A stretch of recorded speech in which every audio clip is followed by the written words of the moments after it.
Senator Bill Cassidy is speaking out, and he's not holding back.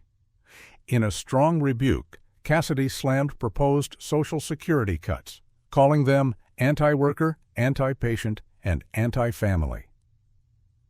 What exactly is behind these controversial proposals?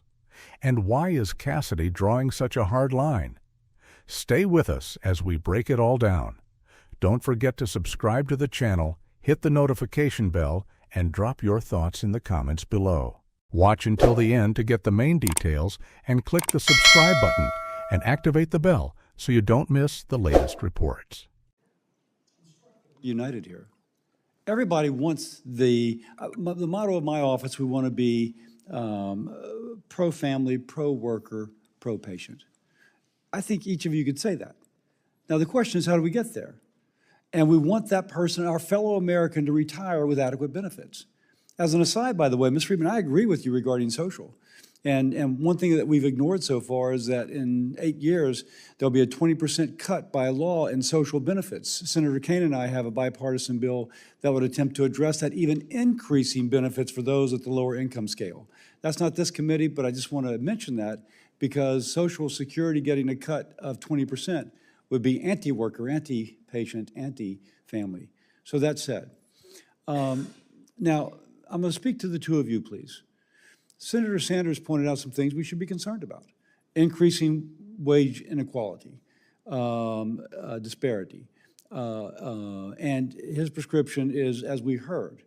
But in California, both of you referenced how AB 5, ostensibly that was going to improve things for workers, ended up with lower employment overall, not just among independent workers, but if I read your testimony correctly, Ms. Cavan, among union workers too.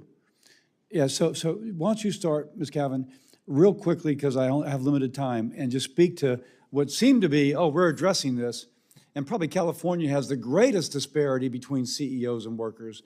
We ended up with workers being worse off. That's right. The union data that I cited came from the U.S. Bureau of Labor Statistics, and if you look at the chart, you can see the line going straight down.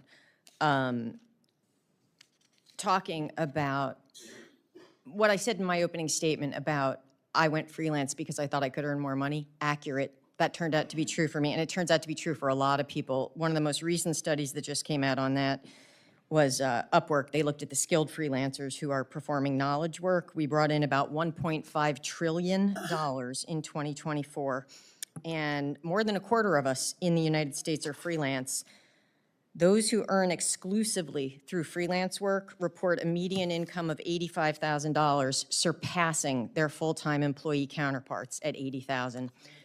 Include the benefit of, Mr. Driscoll would probably ask, does that include the benefit of benefits?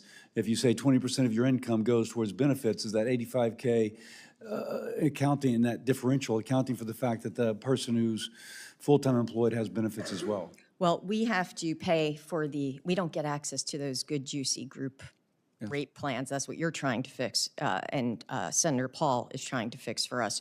I actually brought my health insurance stub, my monthly pay stub that I have to shell out to get silver level, not even gold, Blue Cross plan in New Jersey. $999.87 a month just to get access to the health care. That's supposed to be affordable healthcare? No, it's not. And I took a little poll. Is that through an exchange? We have to buy independent individual plans. And I took a poll among independent contractors that I know. Some of them are getting jacked for $2,000 a month. If they have kids, $3,000 a month. Premiums. These are premiums. This isn't even going to the doctor and getting something done. And yeah, a lot of us do well as freelancers, and yeah, we have to pay more for the health insurance because the rules have to be changed. How would you comment upon this? I mean, to the point that in California, the fact that the original bill had to exempt over 100 different occupations because it was so sweeping. And then even after that, you have 600 occupations full of tens of thousands of Californians who are still under the gun of AB 5, and they have lost incomes, they've lost contracts, they've lost livelihoods, they've lost small businesses. I've spoken to a woman who had a breast cancer survivor. She was raising 3 children while starting a business, and AB 5 in 2019, it really helped to to push her out of business. So when you talk about mass reclassification, which is what this effort really is, it's a sweeping effort to try to consider every single independent contractor and every occupation as the same. And sure, there may be misclassification in some industries, but it's concentrated in some industries, and you're penalizing a lot of people who do not want to be penalized. So, Mr. Coleman, Ms. Cavan spoke about those. As the debate over Social Security continues to heat up, voices like Senator Cassidy's are pushing back, raising big questions about the future of support for millions of Americans. And be quick, please. What do you think? Is the system in need of reform, or are these cuts a step too far?